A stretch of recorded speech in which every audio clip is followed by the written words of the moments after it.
Evening routine பார்க்கலாமா? குட்டீஸ் வந்து ஸ்நாக்ஸ் கேட்டாங்க. அதனால் நான் இன்றைக்கி பால் கொழுக்கட்டை தான் செய்ய போகிறேன். வாங்க பார்க்கலாம். ஃபஸ்ட்டு ஒரு பாத்திரத்தை எடுத்து வச்சுட்டு வேணுங்கிற அளவு அரிசி மாவு ஆட் பண்ணிக்கோங்க. அதில் கொஞ்சம் சால்ட்டு, நான் கொஞ்சம் ஆயில் ஆட் பண்ணிக்கிறேன்.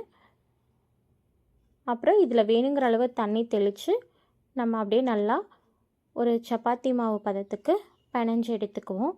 ரொம்ப ஹார்டாகவும் இருக்கக்கூடாது, ரொம்ப தண்ணியாகவும் இருக்கக்கூடாது. இந்த மாதிரி சாஃப்டாக பிணைஞ்சு எடுத்துக்கோங்க. குட்டீஸ்க்கு வந்து இந்த ரெசிபினா ரொம்ப பிடிக்கும். எங்கிட்ட அடிக்கடி கேட்பாங்க, நானும் செஞ்சு தருவேன். அவங்களோட ஃபேவரட்னாலே பால் கொழுக்கட்டை தான். பாருங்கள், மாவு பிணைஞ்சாச்சு. இது வந்து நம்ம ஒரு குட்டி குட்டி பாலாக உருட்டி எடுத்துக்கலாம். ரவுண்ட் ஷேப்புன்னு இல்லை, நம்மளுக்கு என்ன ஷேப் பிடிக்குமோ அந்த மாதிரி பண்ணிக்கலாம். சில பேர் நீளமாக போடுவாங்க, சில பேர் ரவுண்டாக போடுவாங்க. அது வந்து நம்மளோட சாய்ஸ் தான்.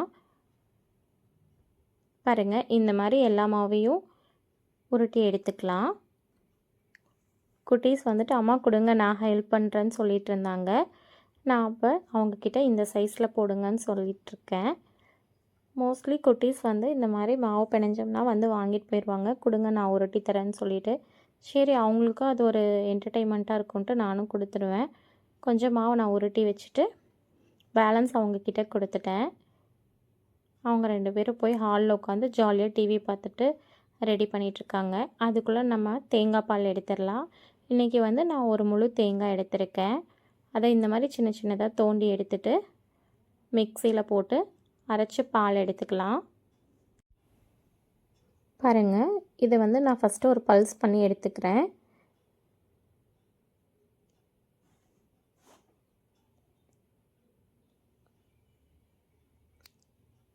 இப்போ இதில் வந்து நம்ம ஏலக்காய் ஆட் பண்ணிக்கலாம். ஏலக்காய் ஆட் பண்ணோம்னா நல்லா வாசனையாகவும் இருக்கும், டேஸ்ட்டும் நல்லாயிருக்கும்.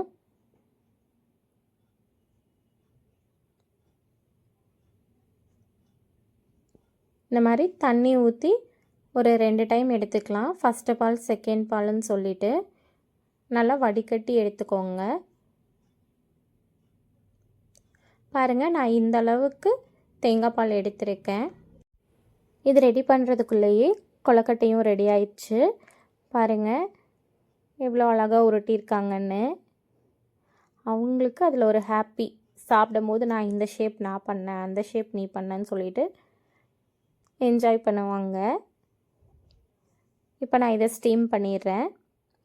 ஸ்டீம் பண்ணி ஆட் பண்ணோம்னா கொஞ்சம் நல்லாயிருக்கும். இல்லைன்னா வந்துட்டு நம்ம டைரெக்டாக தேங்காய் பாலில் ஆட் பண்ணோம்னா அது கரைஞ்சிரும். தேங்காய் பால் ரெடி பண்ணிடலாம். ஒரு பாத்திரத்தை எடுத்து வச்சுட்டு அதில் நம்ம செகண்டாக எடுத்தோம்ல அந்த தேங்காய் பாலை வந்து நான் இதில் ஆட் பண்ணியிருக்கேன்.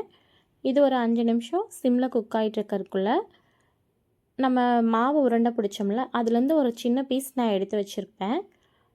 ஏன்னா தேங்காய் பால் வந்து கொஞ்சம் கெட்டியாகிறதுக்கு அந்த அரிசி மாவை வந்து தண்ணியில் கலந்து இப்போ இந்த தேங்காய் பாலில் ஆட் பண்ணி இன்னும் ஒரு 5 நிமிஷம் வேக வைக்கணும்.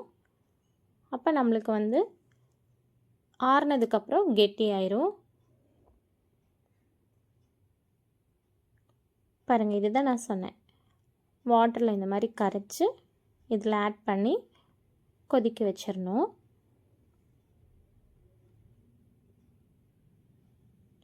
இதில் வந்து நான் ஒயிட் சுகர் ஆட் பண்ண போகிறதில்ல, வெல்லம், கருப்பட்டி அந்த மாதிரி ஆட் பண்ணிக்கலாம். இன்றைக்கி நான் வந்து என்கிட்ட கருப்பட்டி இருந்துச்சு, அதனால் நான் கருப்பட்டி ஆட் பண்ணுறேன். கருப்பட்டியை திருவி லைட்டாக தண்ணி ஊற்றி அது கரைஞ்சி வடிகட்டி எடுத்து வச்சுருவேன். ஏன்னா தூசி இந்த மாதிரி லைட்டாக மண் ஏதாவது இருக்குன்னு சொல்லிவிட்டு அது என்கிட்ட இருந்தங்காட்டி நான் அதை ஆட் பண்ணிக்கிறேன்.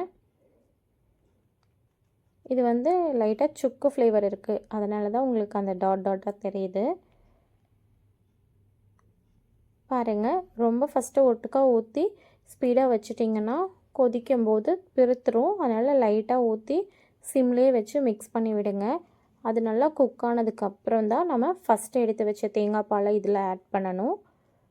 எப்போவுமே வந்து தேங்காய் பால் நம்ம சூடு பண்ணும்போது ஸ்பீடாக வச்சிட்டிங்கன்னா பால் பிரித்துரும். அதனால் சிம்லேயே வச்சு குக் பண்ணுங்கள். கொஞ்சம் லிக்விடாக தான் இருக்கும். நம்ம அந்த பச்சரிசி மாவு கரைச்சி ஆட் பண்ணியிருக்கோம், அதனால் ஆறுனா நல்லா கெட்டியாயிரும். பாருங்கள், ரெடி ஆயிடுச்சு.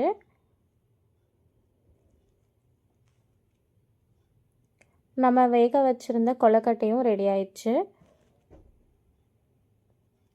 நல்லா சாஃப்டாக இருந்துச்சு. குட்டீஸ்க்கு வந்து இந்த நார்மல் கொழுக்கட்டையுமே அவங்களுக்கு எப்போ வேக வச்சாலும் ஒரு 2 பீஸ் கேட்பாங்க. நான் எடுத்து பவுலில் கொடுத்துருவேன்.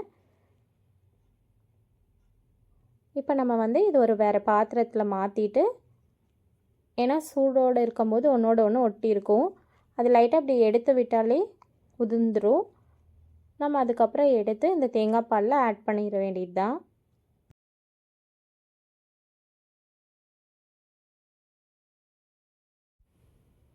கொழுக்கட்டை பாருங்கள், நல்லா சாஃப்டாக இருக்குது. இப்போ நம்ம ஆட் பண்ணிடலாம். இதை ஆட் பண்ணி ரொம்ப நேரம் குக் ஆகணும்னு இல்லை, ஏன்னா ஆல்ரெடி நம்மளுக்கு கொழுக்கட்டை குக் ஆயிடுச்சு. ஒரு 5 மினிட்ஸ் மட்டும் இருந்தால் போதும். அதுக்கப்புறம் நம்ம ஸ்டவ் ஆஃப் பண்ணிடலாம். குட்டீஸ்க்கு இந்த மாதிரி கொழுக்கட்டை ரெசிபீஸ்னால் ரொம்ப பிடிக்கும். இந்த மாதிரி வீடியோஸ்லாம் உங்களுக்கு பிடிக்கும்னா என் சேனலை சப்ஸ்கிரைப் பண்ணிக்கோங்க. இது நான் எனக்காக எடுத்து வச்சுருக்க கொழுக்கட்டை. இதில் நான் லைட்டாக ஆயில் ஆட் பண்ணி கடுகு, கருவேப்பிலை, வெங்காயம், வரமிளகாலாம் போட்டு தாளித்து சாப்பிட்டா டேஸ்ட்டாக இருக்கும். பால் கொழுக்கட்டை ரெடி ஆயிடுச்சு. குட்டீஸ்க்கு வந்து ஆற வைக்கிறதுக்காக நான் ஒரு பாத்திரத்தில் கொஞ்சமாக எடுத்துக்கிறேன். இது நான் ஒரு 1/2 அன் ஹவர் கழித்து வந்து எடுத்த வீடியோ. பாருங்கள், ஆறுனதுக்கப்புறம் இந்த அளவுக்கு நம்மளுக்கு கெட்டியாயிரும். நீங்களும் இந்த வீடியோஸ் பிடிச்சிருந்தா ட்ரை பண்ணி பாருங்கள். என் சேனலை சப்ஸ்கிரைப் பண்ணிக்கோங்க. நெக்ஸ்ட் வீடியோவில் பார்க்கலாம். பாய்.